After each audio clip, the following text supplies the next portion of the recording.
मित्रांनो नमस्कार. समर्थ अकॅडमी कळम या युट्यूब चॅनलवरती आपल्या सर्वांचं मनपूर्वक स्वागत. तसेच समर्थ अकॅडमी या ऍप वरती सुद्धा आपल्या सर्वांचं स्वागत. आज आपण इयत्ता 8वीच्या वर्गातील NMMS या एक्झाम साठीचा भूगोल या विषयाचा आपण पहिलं प्रकरण आपण आज पाहणार आहोत. आणि या प्रकरणामध्ये फक्त इयत्ता 8वीच्या वर्गासाठीच हे प्रकरण कामाचं नसून याच्यामध्ये MPSCचा अभ्यास करणारे मुलं, सरळ सेवेचा अभ्यास करणारे मुलं, तसेच गट क आणि गट ड या परीक्षेचा अभ्यास करणाऱ्या मुलांसाठी सुद्धा आजचा व्हिडिओ हा कामाचा असेल. मग याच्यामध्ये बघा, या प्रकरणावरती आपल्याला सातत्याने परीक्षेमध्ये प्रश्न आलेले दिसून येत आहेत. मग आपल्या प्रकरणाचं पहिलं आज जे पाहणार आहोत, या प्रकरणाचं नाव आहे स्थानिक वेळ व प्रमाण वेळ. मित्रांनो, आपण जेवढ्या परीक्षेचा अभ्यास करतात त्या प्रत्येक परीक्षेमध्ये आपल्याला यांच्यावरती प्रश्न आलेला परीक्षेमध्ये दिसून येतो. त्याच्यामुळं या प्रकरणाचा अभ्यास करत असताना आपल्याला परीक्षेमध्ये एकही मार्क जाणार नाही, या पद्धतीने आपण याचा अभ्यास करणार आहोत. तर याच्यामध्ये सगळ्यात सुरुवातीला आपल्याला बघायचं झालं तर याच्यामध्ये आपल्याला काही कन्सेप्ट आहेत आणि ज्या काही बेसिक आहेत, या बेसिक कन्सेप्टचा आपल्याला या ठिकाणी अभ्यास करताना आपल्याला दिसून येईल. मग आता याच्यामध्ये बघा, सगळ्यात सुरुवातीची आणि बेसिक अशी कन्सेप्ट याच्यामध्ये जर काय असेल तर याच्यामध्ये अक्षवृत्त म्हणजे काय. म्हणजे मित्रांनो, वृत्तजाळीचा अभ्यास करत असताना, स्थानिक वेळ आणि प्रमाण वेळेचा अभ्यास करत असताना अक्षवृत्ताचा सुद्धा आपल्याला जे काही त्यांनी किंवा अक्षवृत्ताचा अभ्यास करत असताना आपल्याला नेमकं अक्षवृत्त म्हणजे कसं असतं, उभे असतात का आडवे असतात, काय वस्तुस्थिती, काय काल्पनिक रेषा आहेत का वस्तुस्थितीमध्ये त्या रेषा त्या ठिकाणी आलेल्या आहेत का, याचा अभ्यास आपल्याला या ठिकाणी आज करायचा. तर सगळ्यात सुरुवातीला आपण अभ्यास करत असताना याच्यामध्ये बघा, पृथ्वीचा अभ्यास करत असताना आपल्याला या ठिकाणी काही आडव्या काल्पनिक रेषा दिलेल्या आहेत. या काल्पनिक रेषाचा अभ्यास करत असताना सगळ्यात सुरुवातीला पृथ्वीमध्ये बरोबर मध्यभागामध्ये एक आडवी काल्पनिक रेषा आहे. या काल्पनिक रेषाला आपण काय म्हणतो असं परीक्षेमध्ये प्रश्न येईल. त्यानंतर विषुववृत्त आहे, विषुववृत्ताच्या वर अजून एक काल्पनिक रेषा आहे. अशा जवळपास भरपूर काल्पनिक रेषा आहेत ज्या की आपल्याला परीक्षेमध्ये सतत विचारताना दिसून येत आहेत. आणि याचा भौगोलिक अभ्यास करत असताना या रेषेचा नेमकं भौगोलिक अभ्यासामध्ये काय परिणाम होतो याचा सुद्धा आपल्याला अभ्यास करायचा. तर मित्रांनो, सगळ्यात सुरुवातीला आपल्याला बघून घ्यायचं की नेमकं अक्षवृत्त म्हणजे काय. तर अक्षवृत्त याचा अर्थ आडव्या काल्पनिक रेषा पृथ्वीवरील. मग आता याच्यामध्ये बघा, आडव्या काल्पनिक रेषेमध्ये 0°C किंवा 0° विषुववृत्त नावाचं एक वृत्त आहे. काय नाव त्याचं? विषुववृत्त. आणि या विषुववृत्ताचं 0°C याच्यामध्ये आपल्याला मोजावं लागेल. विषुववृत्ताच्या वर आपल्या ठिकाणी येतं ते कर्कवृत्त आहे. आणि हे कर्कवृत्त विषुववृत्तापासून वर 23.23°ला आपल्याला कर्कवृत्त दिसून येतं.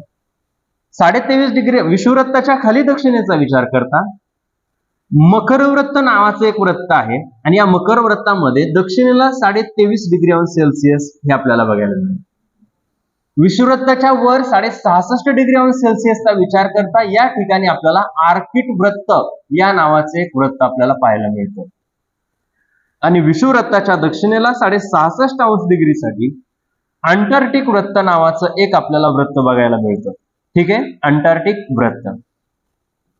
म्हणजे ज्या काही आपल्याला काल्पनिक रेषा दिलेल्या आहेत पृथ्वीवरती, आणि या काल्पनिक रेषाचा आपल्याला अभ्यास करत असताना सर्वात मोठं वृत्त कोणतं, किंवा परीक्षेमध्ये आपल्याला असा प्रश्न येईल, सर्वात मोठं अक्षवृत्त कोणतं.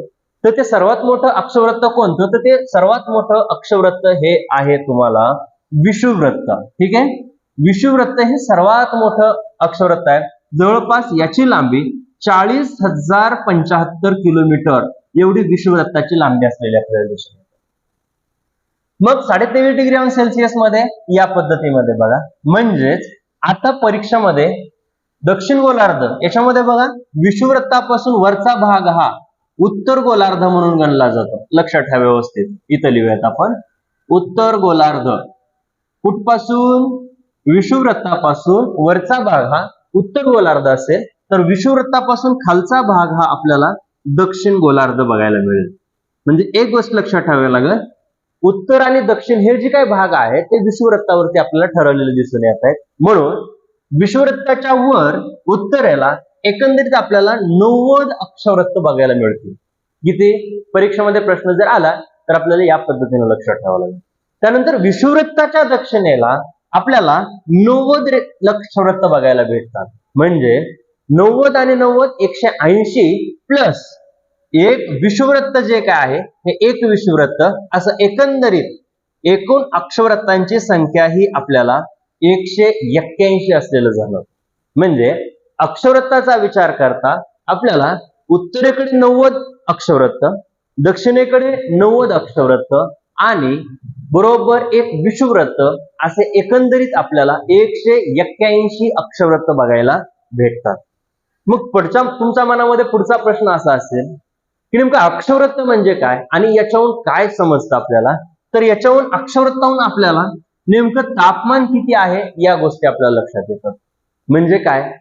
मग तापमानाबरोबर लक्षात असं ठेवायचं की विषुववृत्तापासून जसं जसं आपण उत्तर ध्रुवाकडे जाऊ, बघा लक्षात ठेवा व्यवस्थित, विषुववृत्तापासून जसं जसं आपण उत्तर ध्रुवाकडे जाऊ किंवा विषुववृत्तापासून जसं जसं आपण परीक्षेमध्ये येऊ शकतो प्रश्न, विषुववृत्तापासून आपण जसं जसं दक्षिणेकडे जाऊ तसं तसं तापमान हे कमी कमी होत जातं. ही गोष्ट आपल्याला लक्षात ठेवावी लागेल. म्हणजे दक्षिणायन आणि उत्तरायणचा फरक काय पडत असेल तर याच्यामुळे आपल्याला होतं काय, तर सूर्याची किरण हे विषुववृत्तावरती लंबरूप पडतात. याचा अर्थ विषुववृत्तापासून वर 23.5 डिग्री अंश सेल्सिअस आणि विषुववृत्तापासून खाली 23.5 डिग्री अंश सेल्सिअस उष्णकटिबंधीय प्रदेश गणला जातो. लक्षात ठेवा व्यवस्थित, उष्णकटिबंधीय प्रदेश कुठपर्यंत?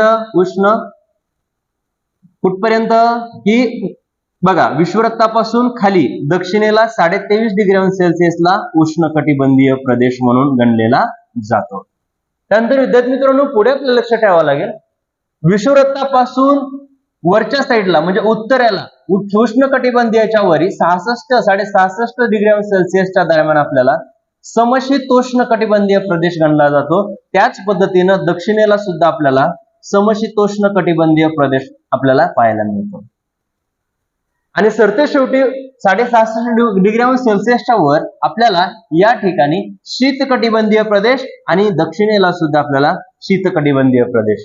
म्हणून याच्यावरून आपल्याला समजून काय येतं, तर याच्यावरून समजून आपल्याला असं येतं 23.5 डिग्री अंश सेल्सिअस म्हणजे मकरवृत्त आणि कर्कवृत्त या दरम्यानचा जर कसा प्रदेश असेल तो उष्णकटिबंधीय प्रदेश असतो. परत आर्किट वृत्त आणि अंटार्क्टिक वृत्त या दोन्ही ठिकाणी आपल्याला समशीतोष्ण कटिबंधीय प्रदेश असलेला दिसून येतं आणि वरील शीतकटिबंधीय आणि खाली सुद्धा शीतकटिबंधीय प्रदेश असलेला आपल्याला दिसून येतं. म्हणून लक्षात असं ठेवायचं, आपल्या भारताचा विचार करता भारताच्या मध्यभागातून आपल्याला कर्कवृत्त गेलेलं जाणवतं, पण महाराष्ट्रामध्ये आपल्याला कटिबंधीयाचा विचार करता भारताचं समशीतोष्ण कटिबंधीय प्रदेश याच्यामध्ये आपला भारत देश मानला जातो.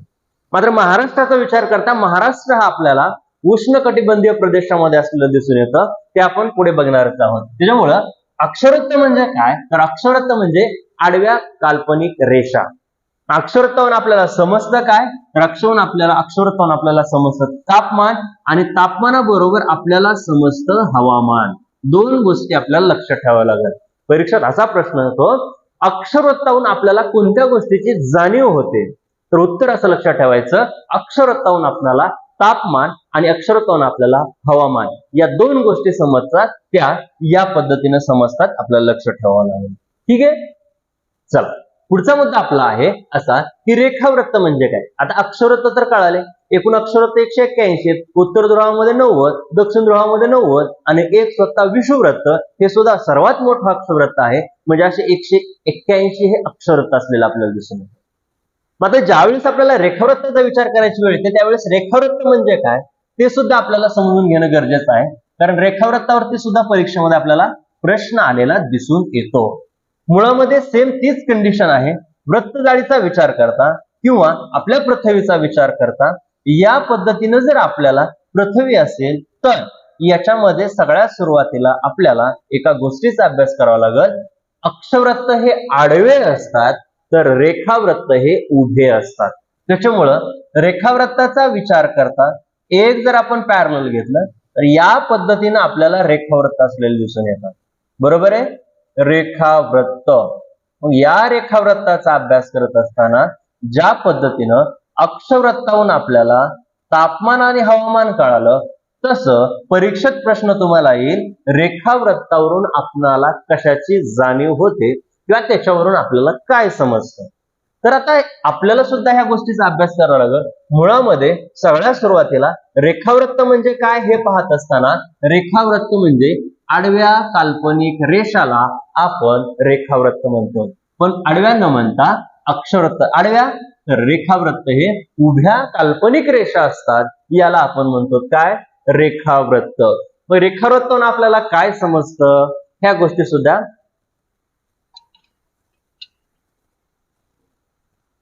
महत्वाच्या आहेत. आता बघा रेखावृत्त उभे आहेत, ठीक. रेखावृत्तावर आपल्याला काय समजतं, तर रेखावरून आपल्याला काय समजतं, वेळ समजते, म्हणजे टाइम कळतो.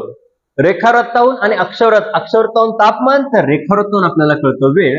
मग आता याच्यामध्ये एक लक्षात ठेवायचं, वेळ समजतो तर म्हणजे सगळ्यात बेसिक गोष्टीचा अभ्यास आपल्याला करावा लागेल. तर 0° रेखावृत्त कुठे, जसं 0° विषुवृत्त होतं तसं 0° रेखावृत्त कोणत्या भागामध्ये आहे, तर ते भाग आहे ग्रीनिच शहर. लक्षात ठेवा, कोणत्या, ग्रीनिच शहरामध्ये 0° रेखावृत्त आहे. आणि या पद्धतीने जर विषुवृत्त पकडलं तर आपण या ठिकाणी त्याला ग्रीनिच शहर समजून घेऊया. मग ग्रीनिच शहरापासून लक्षात ठेवा 0° रेखावृत्तापासून पूर्व गोलार्धामध्ये आपल्याला जवळपास 180 रेखावृत्त बघायला भेटतात आणि पश्चिम गोलार्धामध्ये आपल्याला 180 रेखावृत्त बघायला भेटतात. म्हणजे 180 अधिक 180 बरोबर 360 रेखावृत्त एकूण आपल्याला पृथ्वीवरती असलेले दिसून येतात. मग आपण दुसरा प्रश्न काय, की रेखावृत्तावरून आपल्याला काय समजते, तर रेखावृत्तावरून आपल्याला वेळ समजते. म्हणजे 2 रेखावृत्ताच्या मध्ये आपल्याला 4 मिनिटांचा फरक जाणवतो.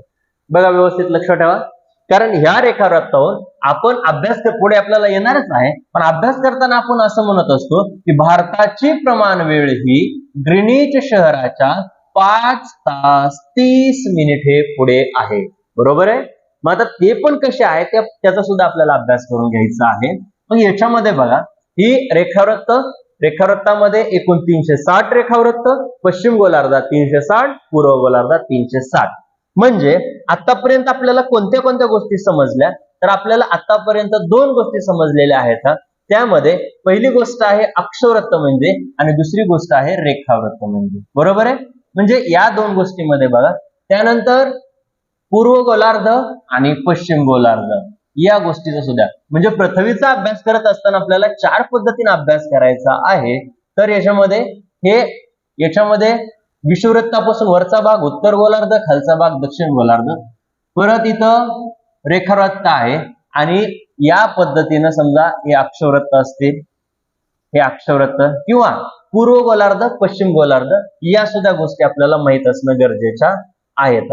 म्हणजे आपल्याला समजून याच्यामध्ये असं घ्यावं लागेल की पूर्व गोलार्ध कसं असतं, पश्चिम गोलार्ध कसं असतं, दक्षिण गोलार्ध काय, उत्तर गोलार्ध काय, या गोष्टीचा सुद्धा आपल्याला अभ्यास करावा लागणार आहे. ठीक आहे. म्हणजे एक बघा, हे झालं काय, उत्तर गोलार्ध, हे दक्षिण गोलार्ध, हे पश्चिम गोलार्ध, हे पूर्व गोलार्ध.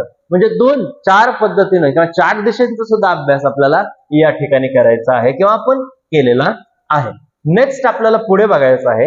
आता अक्षवृत्त तुम्हाला कळालं, आता रेखावृत्त तुमच्या लक्षात आलं. अक्षवृत्त म्हणजे काय, आडव्या काल्पनिक रेषा. रेखावृत्त म्हणजे काय, उभ्या काल्पनिक रेषा. आणि या 2 रेषेचा मिळून जर आपल्याला काय तयार झालं असेल, तर या 2 रेषेच्या मिळून आपल्याला झालेली आहे वृत्तजाळी. आणि या वृत्तजाळीचा अभ्यास करत असताना नेमकं आपल्याला बेसिक गोष्टीचा अभ्यास आपल्याला पहिलं करून घ्यावा लागेल. म्हणजे फॉर एक्झाम्पल मध्ये समजा ही जर आपण पृथ्वी अशी गृहीत धरली, तर याच्यामध्ये वृत्तजाळीमध्ये उभ्या आणि आडव्या रेषा जर आपल्याला दर्शवायच्या झाल्या, तर सगळ्यात सुरुवातीला आपण या ठिकाणी विषुवृत्त दाखवू, त्यानंतर वरच्या बाजूला असलेलं कर्कवृत्त दाखवू, त्यानंतर खालच्या बाजूला असलेलं मकर वृत्त दाखवू, त्यानंतर वरच्या बाजूला असलेलं आर्टिक वृत्त दाखवू आणि खालच्या बाजूला असलेलं अंटार्क्टिक वृत्त दाखवू. आता ह्या दोन्ही अक्षवृत्त आणि विषुववृत्ताचं एक आपण समरी म्हणून किंवा वृत्त जाळीमध्ये आपण त्याचा अभ्यास करत आहोत. ठीक आहे. तर याच्यामध्ये बघा हे आपण विषुववृत्त, ठीक आहे, व्यवस्थित बघा, विषुववृत्त वरच्या बाजूला असलेलं कर्क वृत्त, खालच्या बाजूला असलेलं मकर वृत्त, परत आपण फक्त आणि त्याच्यावर विषुववृत्ताच्या 66.5 डिग्री अंश सेल्सिअसला आर्क्टिक वृत्त आणि खाली सुद्धा आहे 66.5 डिग्री अंश सेल्सिअसला अंटार्क्टिक वृत्त. म्हणजे हे शून्य आपण बघा, हे पण 23.5, हे 66.5 डिग्री अंश सेल्सिअस, हे 23.5 डिग्री अंश सेल्सिअस आणि अंटार्क्टिक वृत्त सुद्धा 66.5 डिग्री अंश सेल्सिअस. या पद्धतीनं आपल्याला आडव्या काल्पनिक रेषेचा आपण थोडक्यामध्ये अभ्यास केला. त्यानंतर आपल्याला जे काही पुढे बघायचं आहे याच्यामध्ये सगळ्यात महत्वाचा जो 0 डिग्री सेल्सिअसला जे काही रेखावृत्त आलेलं आहे ते रेखावृत्त आहे 0 डिग्री ग्रीनिच शहराच्या जवळ. आता आपल्याला एक गोष्ट लक्षात अशी ठेवावी लागेल की याच्यापासून म्हणजेच थोडक्यामध्ये हे जर आपण रेखावृत्त असे गृहीत धरले तर आपला भारत देश सुद्धा कोणत्या ठिकाणी आहे हे सुद्धा आपल्याला लक्षात आलं पाहिजे. मग ही आपल्याला प्रश्न असा येतो परीक्षेमध्ये, भारताची स्थानिक वेळ दर्शवा किंवा भारताचं स्थान दर्शवा. जर स्थान दर्शवा जर असा जर परीक्षेमध्ये प्रश्न आला तर आपल्याला या गोष्टी म्हणजे ही गोष्ट माहित पाहिजे, भारत हा किंवा आपण मगाशी म्हटलं भारताच्या मध्यभागातून कोण गेलेला आहे, तर भारताच्या मध्यभागातून गेलेला आहे कर्कवृत्त. म्हणजे थोडक्यात या पद्धतीनं भारत आपल्याला असलेला दिसून येतं. म्हणजे भारत हा उत्तर गोलार्धामध्ये आहे आणि भारत हा पूर्व दिशेला आहे. म्हणजे उत्तर गोलार्ध आणि पूर्व दिशा ही भारताचं स्थान हे निश्चित झालं. आणि भारताच्या मध्यभागातून कोणतं वृत्त गेलं आहे तर ते वृत्त आलेलं आहे कर्कवृत्त. मग परीक्षेमध्ये आपल्याला असा प्रश्न येतो, कर्कवृत्त तर गेलेलं आहे पण भारताच्या किती राज्यातून कर्कवृत्त गेलेलं आहे. ही गोष्ट आपल्याला पुढे येणारच आहे, ते आपण त्या ठिकाणी बघूया. पण सुरुवातीला या पद्धतीमध्ये बघा, वरच्या दिशेला आपलं येतं उत्तर गोलार्ध किंवा उत्तर ध्रुव म्हणू आपण या ठिकाणी, आणि खालच्या बाजूला दक्षिण अंशावरती येतं दक्षिण ध्रुव. म्हणजे उत्तर ध्रुव आणि दक्षिण ध्रुव या पद्धतीने आपल्याला वृत्तजाळी येते. तर आपल्याला रेखावृत्तावरून काय समजतं, तर रेखावृत्तावरून आपल्याला समजते वेळ, आणि अक्षवृत्तावरून आपल्याला काय समजतं, तर अक्षवृत्तावरून आपल्याला दोन गोष्टी कळतात. पहिली गोष्ट म्हणजे तापमान आणि दुसरी गोष्ट म्हणजे हवामान. या दोन गोष्टीची जाणीव आपल्याला अक्षवृत्तावरून होते, तर वेळेची जाणीव आपल्याला रेखावृत्तावरून होते. ही गोष्ट आपल्याला लक्षात ठेवावी लागेल. त्यानंतर आता पुढे बघूयात, पुढची गोष्ट आहे आता काही कन्सेप्ट आहे, आता त्या कन्सेप्ट आपल्याला शिकून घ्याव्या लागतील.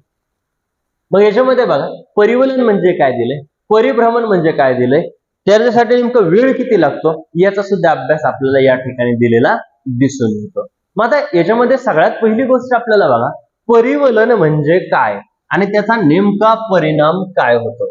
परिवलन म्हणजे काय, परिवलन याचा अर्थ पृथ्वी स्वतःभोवती फिरते. बरोबर आहे, पृथ्वी स्वतःभोवती फिरते, आपण त्या गोष्टीला म्हणत आहोत परिवलन. मग परिवलनाचा परिणाम नेमका काय होतो ही सुद्धा गोष्ट आपल्याला माहित असणं गरजेचं आहे. ठीक आहे. आता बेसिक आणि महत्वाच्या कन्सेप्ट आहेत त्या थोड्याशा आपण समजून घेऊया. बघा, स्वतःभोवती फिरणे याला म्हणायचं परिवलन, आणि पृथ्वी काय करते, आपल्या स्वतःभोवती फिरते. आता थोडंसं ऍडव्हान्स म्हणून जर लक्षात ठेवायचं असेल तर असं लक्षात ठेवायचं, परीक्षेत तुम्हाला असा प्रश्न येईल, पृथ्वी स्वतःभोवती कोणत्या दिशेकडून कोणत्या दिशेला फिरते, तर लक्षात असं ठेवायचं, पृथ्वी ही स्वतःभोवती पश्चिमेकडून पूर्वेकडे फिरते. ठीक आहे. दोनच ग्रह असे आहेत की ते पश्चिमेकडून पूर्वेकडे फिरतात, बाकी इतर सर्व ग्रह पूर्वेकडून पश्चिमेकडे फिरतात. फक्त एवढी गोष्ट लक्षात ठेवा. मग आता एक बघा, पृथ्वी स्वतःभोवती फिरते, मग एक परिवलनामुळे काय फरक होतो, परीक्षेत जर प्रश्न असा आला की परिवलनामुळे नेमका फरक काय पडतो, तर लक्षात असं ठेवायचं, परिवलनामुळे दिन आणि रात्र होते. म्हणजे परिवलनामुळे दिवस आणि रात्र होतं, ही गोष्ट आपल्याला लक्षात ठेवावी लागेल. म्हणजे थोडक्यामध्ये काय, परिवलन म्हणजे काय, परिवलन म्हणजे स्वतःभोवती फिरणे. पृथ्वी स्वतःभोवती फिरते आणि स्वतःभोवती फिरत फिरत सूर्याभोवती फिरते. ही गोष्ट आपल्याला लक्षात ठेवावी लागेल. आता दुसरी कन्सेप्ट आहे परिभ्रमण. परिभ्रमण, भ्रमण करणे म्हणजे काय करणे? दुसऱ्या भोवती फिरणे. म्हणजेच याच्यातून असं सांगायचं आहे की पृथ्वी ही दुसऱ्या भोवती फिरते. म्हणजे दुसऱ्या भोवती म्हणजे कोणाभोवती? तर पृथ्वी ही सूर्याभोवती फिरते. का?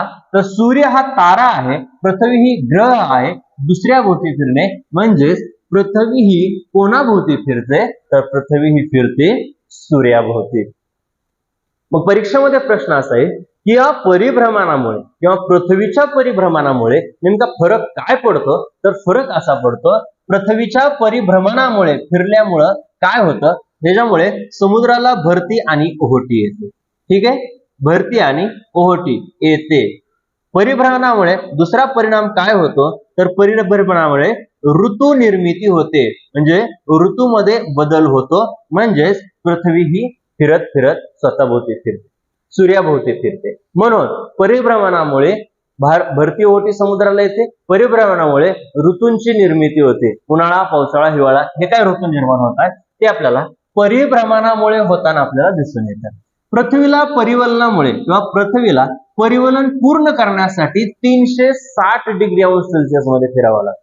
लक्षात ठेवा, कारण पृथ्वी ही वर्तुळाकार आहे, अंडाकृती आहे आणि पूर्ण एक फेरी करण्यासाठी पृथ्वीला परिवलन पूर्ण करण्यासाठी 360 डिग्री मध्ये फिरावे लागते. तर पृथ्वीला एका तासाला, हे महत्वाचं आहे लक्षात ठेवा, पृथ्वीला एका तासाला स्वतःभोवती फिरण्यासाठी किती किंवा एका तासामध्ये पृथ्वी स्वतःभोवती किती अंश फिरते? तर एका तासामध्ये पृथ्वी स्वतःभोवती 15 अंश फिरते. ही सुद्धा गोष्ट लक्षात ठेवा, ही परीक्षेमध्ये येण्याची शक्यता आहे. त्यानंतर पृथ्वीला एका अंशात फिरण्यासाठी किती मिनिटे लागतात? तर बघा, लक्षात ठेवा, पृथ्वीला एका अंशात फिरण्यासाठी वेळ लागतो तो 4 मिनिटे. ठीक आहे, म्हणजे या बेसिक गोष्टी आहेत, या बेसिक गोष्टी तुम्हाला माहित असणं गरजेच्या आहेत. हे चला नेक्स्ट आपल्याला बघायचंय. आता आपल्याला बघा, मोबाईल मध्ये आपल्या AM, PM अशा काही कन्सेप्ट असतात. म्हणजे AM म्हणजे काय? तर अँटी मेरिडियन म्हणजे AM, म्हणजे PM, PM म्हणजे काय? Post meridian. आता लक्षात असं ठेवायचं आपल्याला की AM अँटी म्हणजे रात्रीच्या 12 वाजल्यापासून दुपारच्या 12 वाजण्यापर्यंतचा वेळ हा AM मध्ये गणला जातो. परीक्षेमध्ये येऊ शकतो, व्यवस्थित लक्षात ठेवा. रात्रीच्या 12 वाजल्यापासून दिवसाच्या 12 वाजेपर्यंतचा वेळ हा AM असा गणला जातो. तर PM म्हणजे काय? दुपारचे 12 वाजल्यापासून रात्रीच्या 12 वाजण्यापर्यंतचा वेळ हा PM म्हणून ओळखला जातो. म्हणजे AM याचा अर्थ रात्रीचे 12 ते दुपारचे 12 आणि PM म्हणजे दुपारचे 12 ते रात्रीचे 12 हा दरम्यानचा कालखंड म्हणजे AM आणि PM या गोष्टी आपल्याला लक्षात ठेवाव्या लागतील. आता बघा, अंतिम टप्प्यावरती आपल्याला या प्रकरणामध्ये आपल्याला काय बघायचंय की विचारलं जातं भारताची प्रमाण वेळ. बघा व्यवस्थित, मग भारताची प्रमाण वेळ ही कशावरून समजली जाते? तर मगाशीच म्हटलं मी, किंवा प्रमाण वेळ ही कशावरून समजली जाते? आपल्याला रेखावृत्तावरून आपल्याला प्रमाण वेळ समजली जाते. मग ही जर रेखावृत्तावरून प्रमाण वेळ समजली जात असेल तर भारताच्या मध्यभागातून जे काही जाणारं एक रेखावृत्त आहे ते रेखावृत्त 82 डिग्री 30 मिनिटे पूर्व या रेखावृत्तावरून ठरवली जाते. म्हणजे हे रेखावृत्त आपल्याला उत्तर प्रदेश या राज्यामधून जाताना दिसून येतं. बरोबर आहे? तसं रेखावृत्त हे आपल्या भारतातल्या 5 राज्यातून जातात. किती राज्यातून जातात? 5 राज्यातून. ते आपण ट्रिक्सच्या माध्यमातून पुढे सांगणारच आहोत. मग आता एक भारताची प्रमाण वेळ मिर्झापूर शहर लक्षात ठेवा. ते शहर कुठं आहे? तर उत्तर प्रदेश या ठिकाणी आहे. आणि कोणत्या अंशामधून म्हणजे कोणत्या ठिकाणं 82 डिग्री 30 मिनिटे पूर्व या ठिकाणाहून जाताना दिसून येते. त्यानंतर भारताचे पूर्व पश्चिम अंतर विचारलं तर ते सांगायचं 3000 किलोमीटर हे पूर्व आणि पश्चिमेकडलं अंतर आहे. तर भारताचे दक्षिण उत्तर विचारलं तर 3200 किलोमीटर हे भारताचं दक्षिण आणि उत्तर. मग परीक्षेत प्रश्न काय येईल? भारताच्या पूर्व पश्चिम अंतरापेक्षा दक्षिण उत्तर अंतर हे कसं आहे? मग ते कमी आहे का जास्त आहे? ह्या सुद्धा आपल्याला गोष्टी लक्षात ठेवाव्या लागतील. जागतिक प्रमाण वेळेचा विचार करता शून्य रेखावृत्त कुठं आहे? तर ते मगाशीच सांगितले, शून्य रेखावृत्त हे ग्रीनिच शहरामध्ये आहे. आणि ग्रीनिच शहर कुठं आहे? तर ते आहे इंग्लंडमध्ये. येते लक्षात? म्हणजे एक बघा, जागतिक प्रमाण वेळेमध्ये 0 रेखावृत्त इंग्लंडमध्ये आहे आणि ते कुठं आहे तर ग्रीनिच शहरामध्ये आहे. आणि भारताची संयुक्त प्रमाण वेळ ही, बघा हे वाक्य महत्वाचं आहे, भारताची संयुक्त प्रमाण वेळ ही ग्रीनिच शहराच्या 5.5 तास पुढे आहे. ठीक आहे. म्हणजे आता एक बघा, मगाशा आता जर हे लेक्चर तुम्ही व्यवस्थितपणे ऐकलं असेल किंवा पाहत असाल तर तुम्हाला ह्या गोष्टी लक्षात येतील की 2 रेखावृत्तामध्ये अंतर हे 4 मिनिटांचं असतं. कारण रेखावृत्तावरून आपल्याला वेळ समजते, मग 2 रेखावृत्तावरून अंतर हे आपल्याला किती मिनिटांचं असतं? 4 मिनिटांचं असतं. आपल्या भारताच्या मध्यभागातून गेलेलं मुख्य रेखावृत्त आहे 82 डिग्री 30 मिनिटे.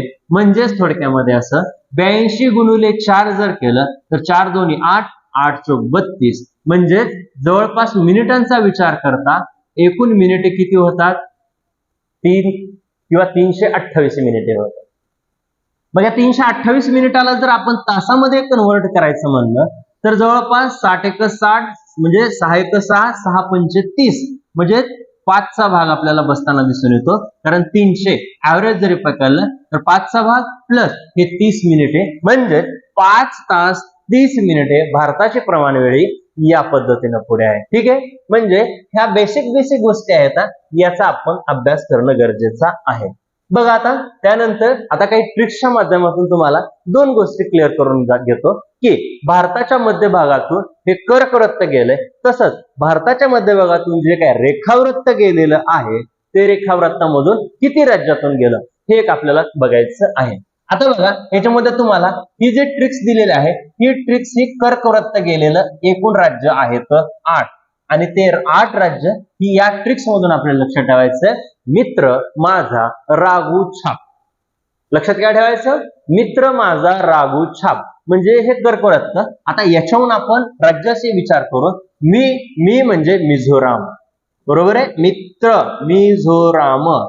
त्र म्हणजे कोणतं राज्य येईल? त्र म्हणजे आपल्याकडे येईल त्रिपुरा. ठीक आहे. म म्हणजे आपल्याकडे येईल मध्य प्रदेश. कोणतं राज्य येईल? मध्य प्रदेश. झा म्हणजे आपल्याकडे राज्य येईल झारखंड.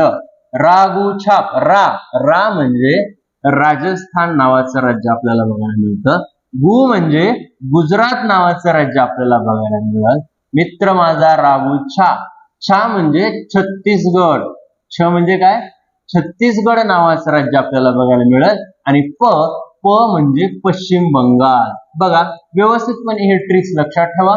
आणि आपल्या भारताच्या मध्यभागातून जे काही कर्कवृत्त जातात हे कर्कवृत्त एकूण राज्य विचार करता 1 नंबरला 1, 2, 3, 4, 5, 6, 7 आणि 8 असे एकूण भारताच्या मध्यभागातून किंवा भारताच्या मध्यभागातून कर्कवृत्त जातं आणि ते भारताच्या एकूण 8 राज्यातून जाताना आपल्याला दिसून येतं. ठीक आहे. हे झालं कर्कवृत्त.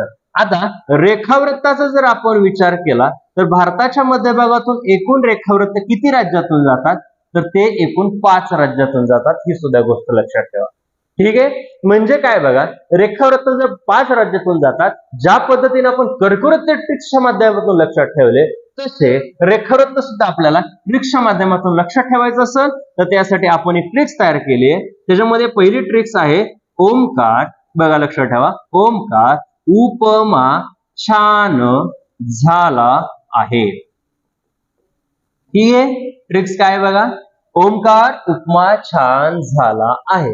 एकूण हे आहेत भारताच्या मध्यभागातून जाणारे 5 राज्य. मग आता याच्यामध्ये एक पहिलं सुरुवातीचं अक्षर आपल्याला गृहीत धरायचं आहे. मग याच्यामध्ये सुरुवातीचं पहिलं अक्षर जर कोणतं असेल तर त्याच्यामध्ये एक बघा ओमकार उपमा छान झाला आणि आहे, बरोबर आहे. मग ह्याच्यामध्ये ओमकार म्हणजे ओडिशा नावाचं राज्य आपल्याला दिसून येईल. उ म्हणजे उत्तर प्रदेश नावाचं राज्य आपल्याला दिसून येईल. छ म्हणजे जवळपास छत्तीसगड नावाचं राज्य आहे की ज्या छत्तीसगड नावाच्या राज्यामधून आपल्याला रेखावृत्त गेलेलं दिसून येतं. झा म्हणजे झारखंड नावाचं राज्य आहे की झारखंड मधून सुद्धा रेखावृत्त गेलेलं आहे. आणि आ म्हणजे आंध्र प्रदेश, बरोबर आहे. आंध्र प्रदेश म्हणजे एकंदरीत भारताच्या मध्यभागातून गेलेले एकूण 8 कर्कवृत्त म्हणजे कर्कवृत्त गेलेले 8 राज्य आणि भारताच्या रेखावृत्तामधून गेले किती राज्यातून गेलं तर ते रेखावृत्त गेलेलं आहे 5 राज्यातून, त्यापैकी ओडिसा, उत्तर प्रदेश, छत्तीसगड, झारखंड आणि आंध्र प्रदेश.